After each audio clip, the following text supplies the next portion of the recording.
partir do momento que o discurso vira um ideal coletivo, ele não serve para a gente avaliar a nossa vida singular. Na medida em que a gente não tem acesso justamente ao discurso, ao enunciado, mas a gente o recebe pronto de fora e tem que engoli-lo, não há prática. A prática é bloqueada. Então, assim, a linguagem, eu vou usar um termo do Barthes, agora, Roland Barthes, a linguagem, nesse sentido, é fascista.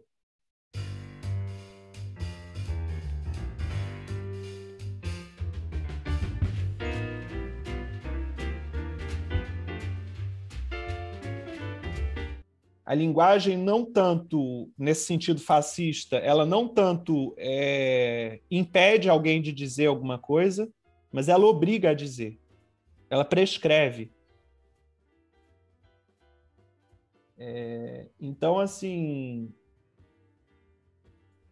a grande questão é, nascemos falados pelos outros.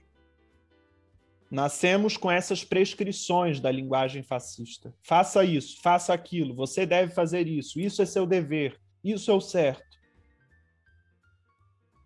Como atravessar essa dimensão fascista da linguagem através dos rastros do inconsciente, através dessa prática que vai se esclarecendo, para encontrar o idioma indígena, para encontrar essa pequena língua que é singular e extrapessoal ao mesmo tempo.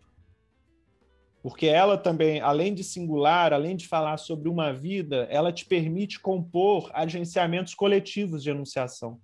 Não é mais ser falado por ou falar por. É com quem que você vai falar com quem que você vai falar junto, que partidos você vai tomar. Então, digamos que esse conceito do Deleuze-Guattari, o agenciamento coletivo de enunciação, é o meio, através da linguagem, através da expressão, o qual nos permite passar do singular ao coletivo, do singular ao extrapessoal. Não se trata, então, de uma língua indígena que vai me isolar de todo mundo, mas que vai me permitir escolher as minhas alianças.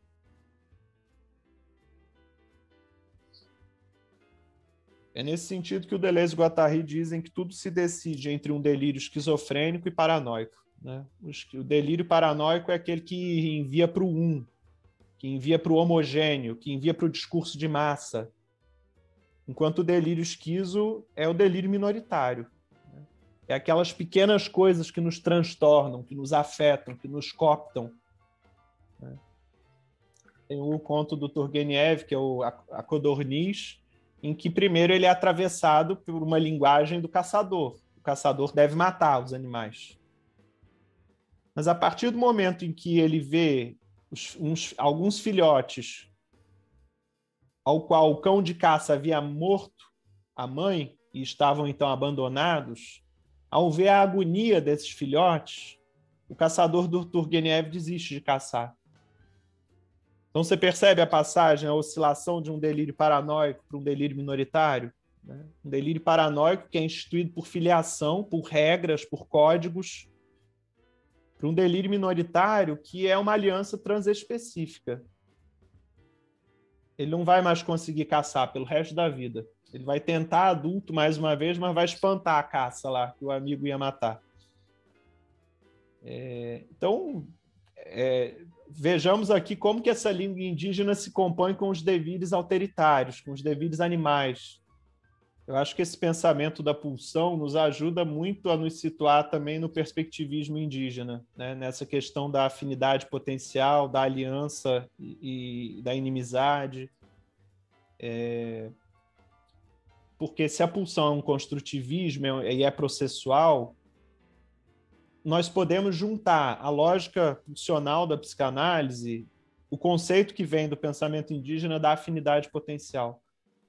Supondo que a pulsão de saída é o plasma germinal quase imortal, é aquilo que atravessa as gerações, é aquela semente de vida que vai atravessando as gerações. Quando uma criança, um bebê, recebe essa semente, quando é isso? Na gestação?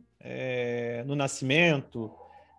Bom, não vou entrar aqui nessas questões, mas vamos supor que, na medida em que um bebê tem um corpo, ele tem limites daquele corpo, né? Ele tem graus em que a pulsão vai poder ser exercida ou não, de acordo com o quanto ele cresceu, com o quanto ele usa ou não a linguagem, né? A gente sabe que o bebê, a princípio, é muito desamparado, ele precisa da mãe para tudo, né?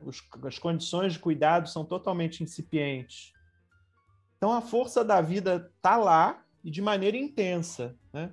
O Deleuze fala mesmo que quando somos bebês, quando somos fetos, passamos por movimentos, estiramentos, contorções violentas que a gente só pode viver em estado de larva, sabe? Então o Deleuze falando sobre o bebê fala assim, o bebê é um guerreiro, tem uma força naquela mãozinha, tem uma força naquela cabeça, tem uma força naquele andar. Então ele destaca essa dimensão pulsional na criança, no bebê, né? E ao mesmo tempo o bebê, a princípio, ele precisa dos pais quase como extensões do corpo dele.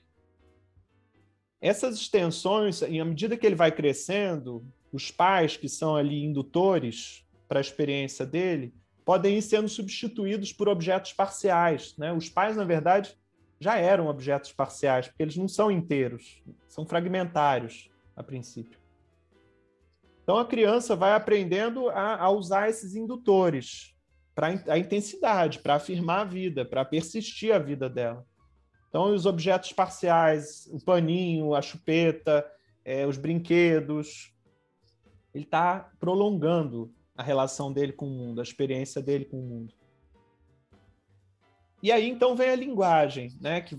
A linguagem falada, que vai se desenvolvendo e prolongando ainda mais, como certos tentáculos que vão nos ligando ao mundo, né? Então, você percebe que, enquanto plasma germinal quase imortal, a pulsão é originária. Ela já estava lá, antes mesmo do nosso nascimento, né? Na verdade, nesse sentido, ela é anterior ao nascimento, né? Se a pulsão é o plasma germinal quase imortal, nesse nível originário, somos também nossos pais, nossas mães, nossos avós, nossos ancestrais, humanos e não humanos. Então, a pulsão é funda. Na verdade, é o sem fundo, né? É essa vida originária, essa vida virtual, esse plano virtual, essa memória cósmica que o Bergson já chamava, né? Só que, ao mesmo tempo, ela tem que ser atualizada. É quase uma recordação, o exercício funcional. É uma recordação, mas de uma memória, gente, que não é das representações, que não está na nossa memória psíquica. É uma memória da força. Então, o exercício pulsional, o construtivismo, consiste em atualizar essa memória, em exercer essa memória. Porque a gente a tem de direito, em potência, mas é preciso conquistá-la de fato, atualizá-la. Então, a gente vai precisar manter esse paradoxo, né, do originário e do construtivo, do exercício. Tem uma espécie, o Lawrence chamava de uma consciência sanguínea em nós, né, de uma consciência obscura que está por baixo do intelecto. É essa vida que sabe, essa vida que decide a cada vez, mas a qual nós recalcamos por imagens da vida, por imagens do desejo, né? Através de traumas que fixaram imagens sobre o mundo e sobre nós mesmos. Como retomar esse exercício sem imagem, essa prática sem imagem, que tende para uma espécie de devir molecular da percepção?